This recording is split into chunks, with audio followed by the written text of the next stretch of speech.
What if tomorrow the government needed trillions of dollars and nobody showed up to lend it? I know that sounds crazy.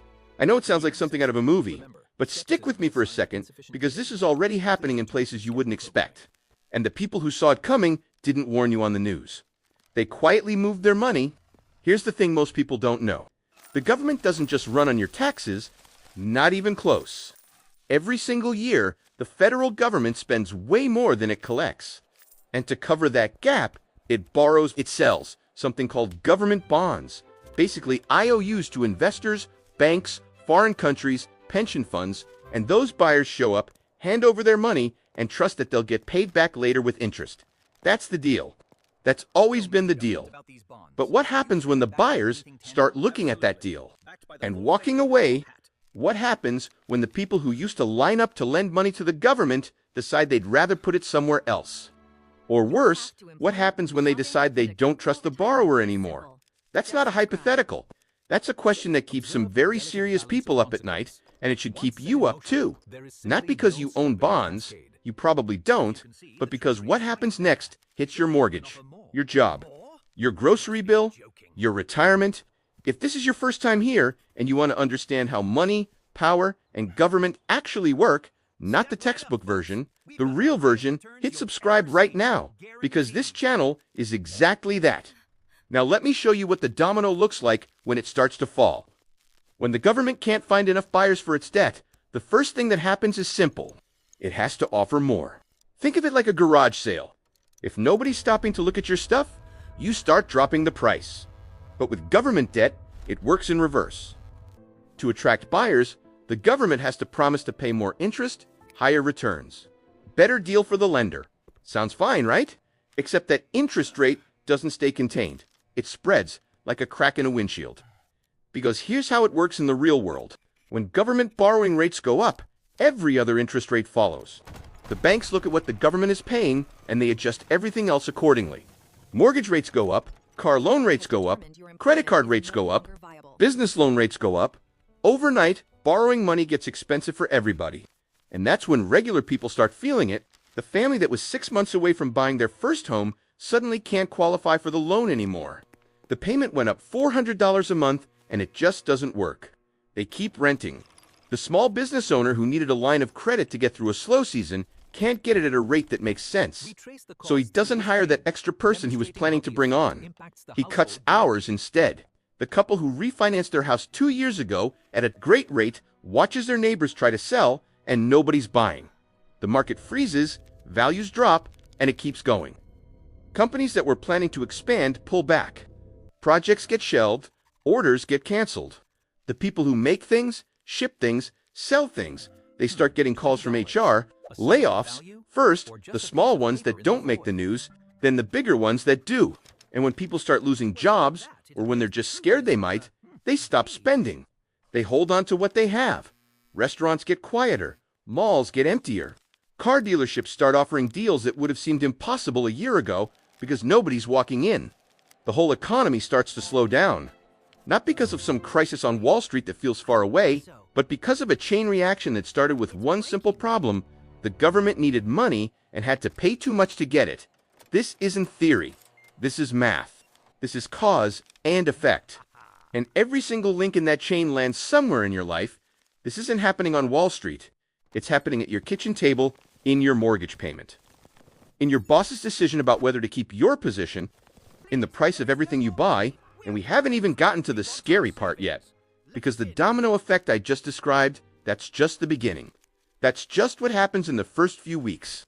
What comes after that is something most people have never thought about, because it requires understanding something about money itself that most of us were never taught. Let me ask you something. Why does a $20 bill have value? I mean, really? Think about it for a second. It's paper, it's ink. You could make the same thing at home with a printer and some green paint. So why does everyone accept it? Why does the guy at the gas station hand you fuel in exchange for a piece of paper? Because he believes the next person will accept it too. That's it. That's the whole thing. Money is not valuable because the government says so. Money is valuable because enough people believe it is. The moment that belief starts to crack, the value starts to go with it. And it's not just money. Think about your bank. You put your paycheck in there every 2 weeks.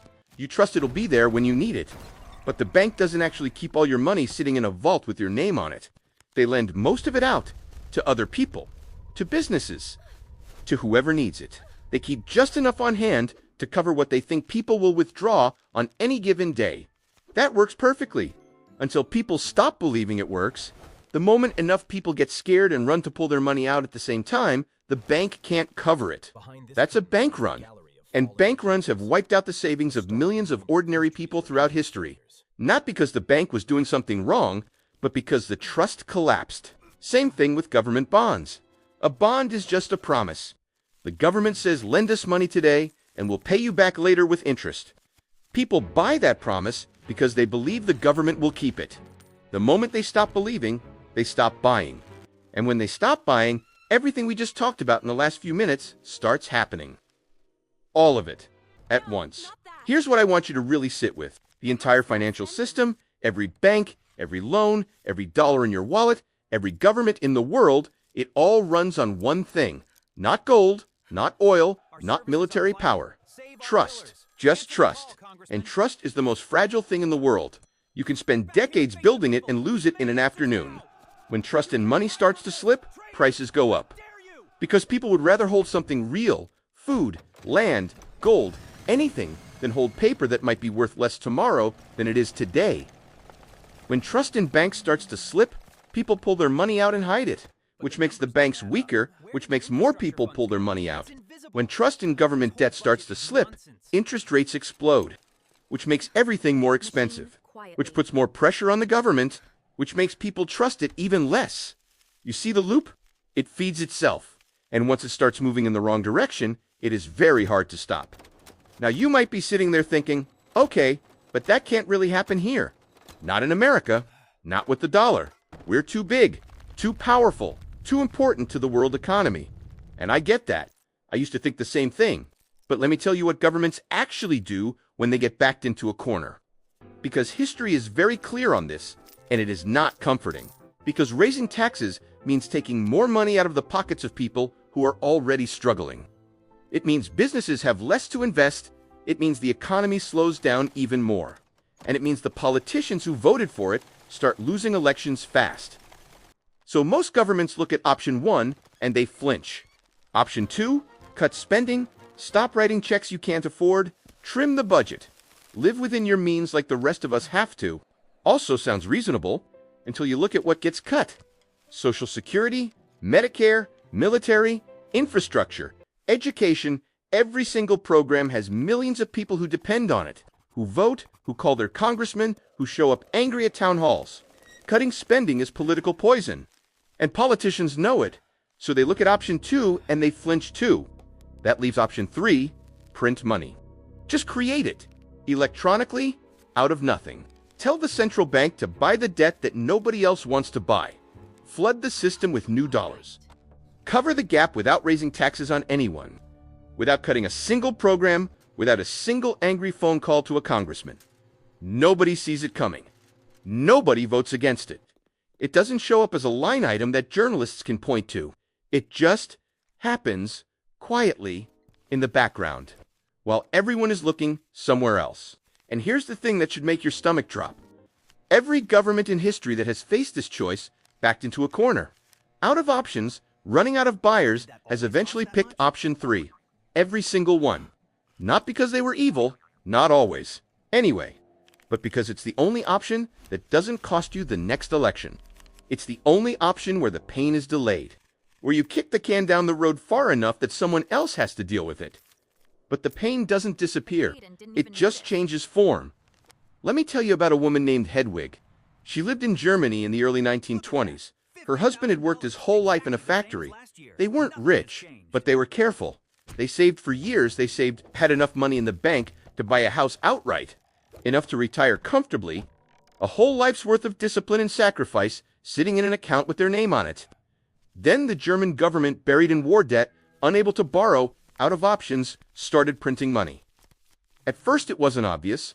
Prices went up a little, then a little more, then faster. Then so fast that workers were being paid twice a day because the money they earned in the morning was worth less by the afternoon. By the end of 1923, it took 100 billion German marks to buy a single loaf of bread. Hedwig's savings, everything she and her husband had set aside over a lifetime, was worth less than the paper it was printed on. She didn't make bad investments. She didn't gamble. She didn't do anything wrong. She just trusted her government. And her government backed into a corner with no good options. Picked option 3, Germany is not alone. Argentina has done this. Zimbabwe did it so badly that they printed a $100 trillion bill and it still wasn't enough to buy. Groceries, Venezuela. Hungary after World War II. The list goes on. Different countries, different centuries, same corner, same choice, same result. And every time, the people who paid the price were not the politicians who made the decision. They were regular people, working people, people who did everything right. People who saved and planned and trusted the system, people like you. Now I know what you might be thinking. That was then. Those were struggling countries, broken systems. That can't happen to a reserve currency. That can't happen to the dollar. Maybe, I hope you're right. But before you close that door completely, let me show you what this actually looks like when it hits your wallet. Because it doesn't always look like Weimar Germany. Sometimes it's much quieter than that, much harder to see.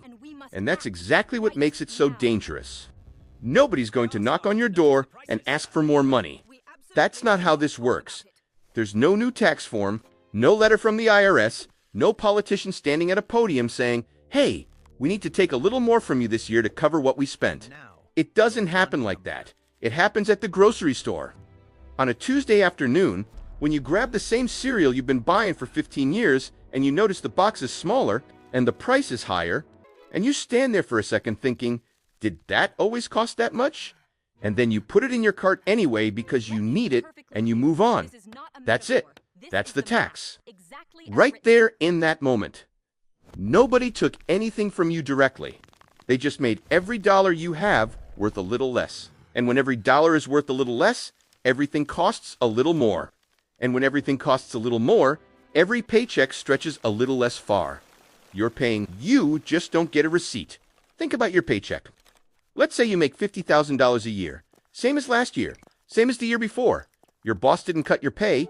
You didn't lose any hours. On paper, nothing changed. But if inflation ran at 7% last year, which it did not long ago, then your $50,000 this year buys what $46,500 would have bought the year before. You didn't get a pay cut on paper. But in real life, in terms of what you can actually do with that money, you got a pay cut of $3,500. Nobody voted on that. Nobody approved it. Nobody announced it. It just happened. Now think about your savings. A lot of Americans do the right thing. They put money away. Every month, a little goes into a savings account.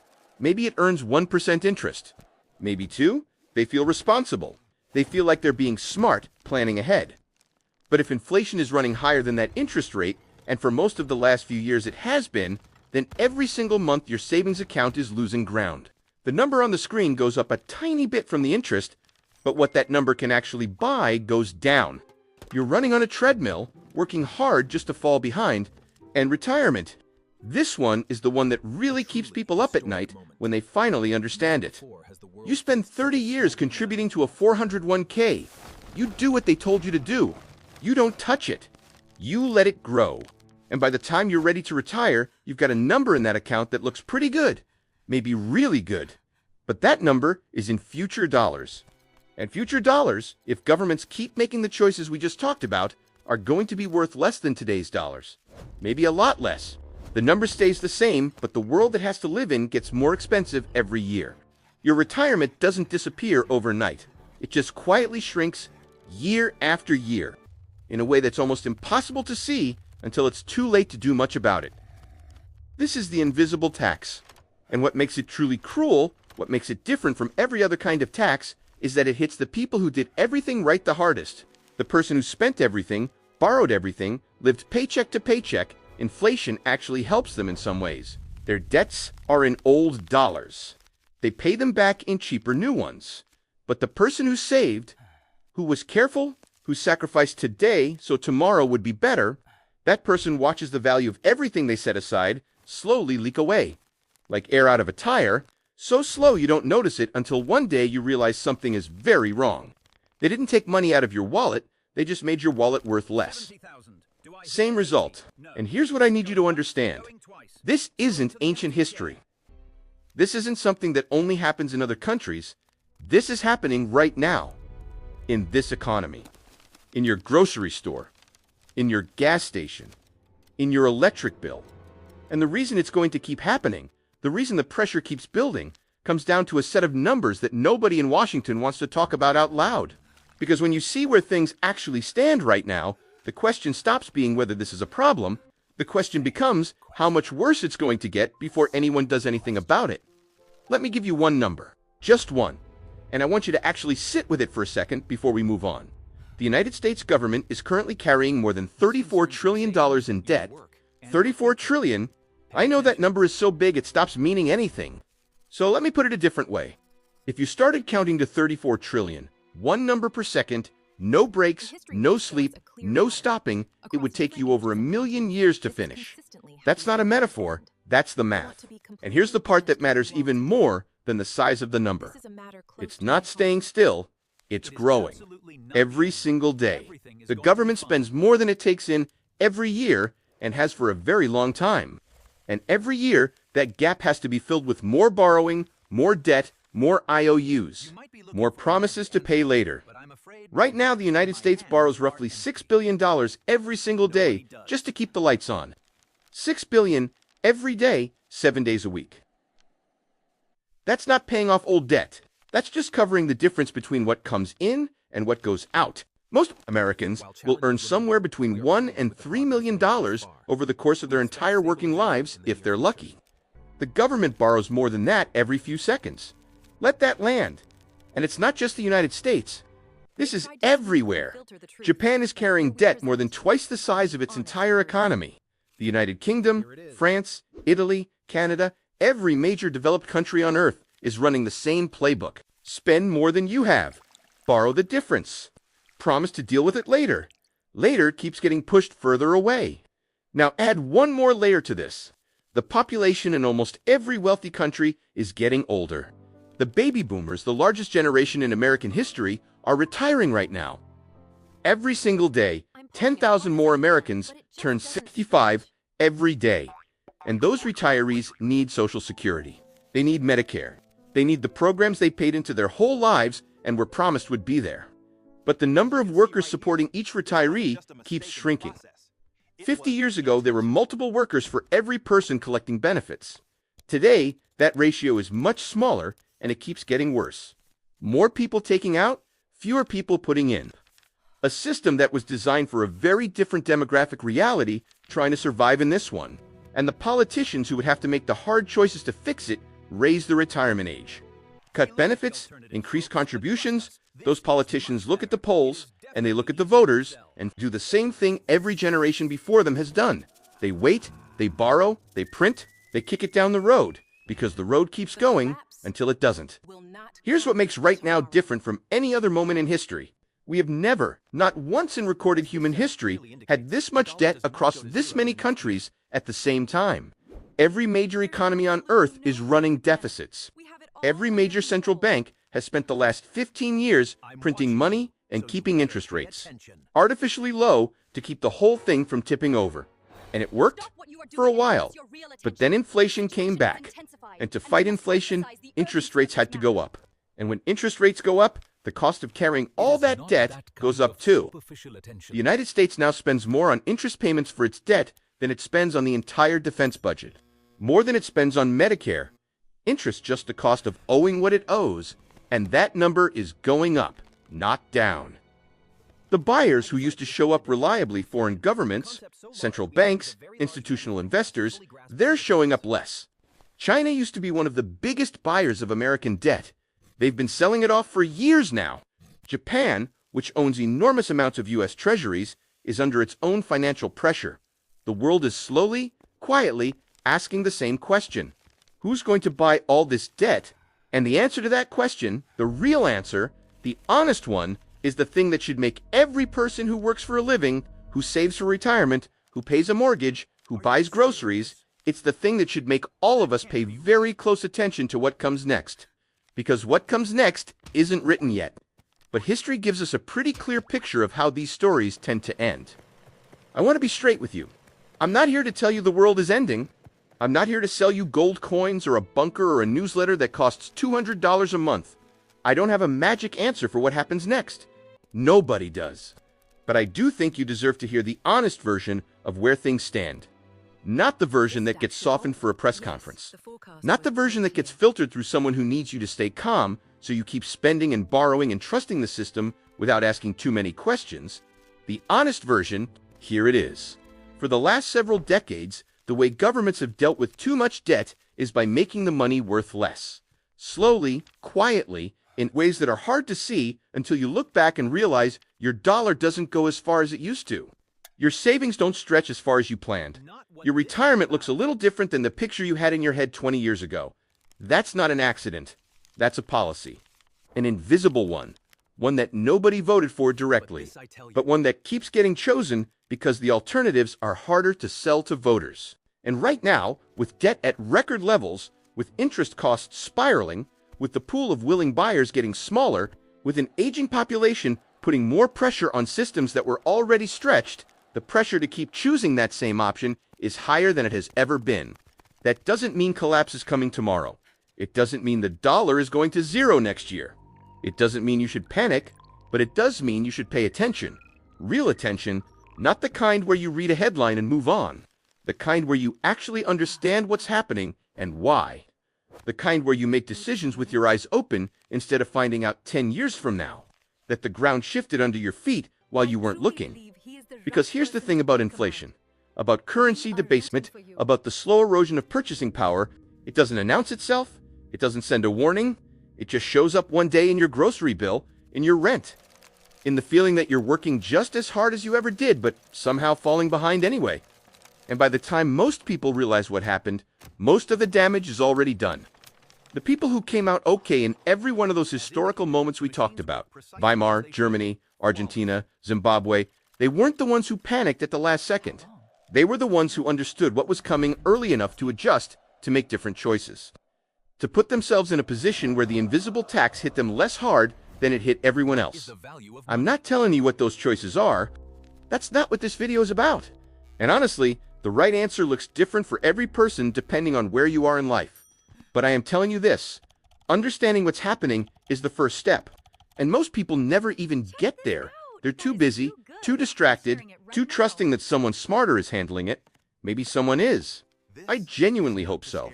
But the question that sits with me, the one I keep coming back to, is not whether governments can keep printing money to cover what they owe. They can, they will. The machines work fine.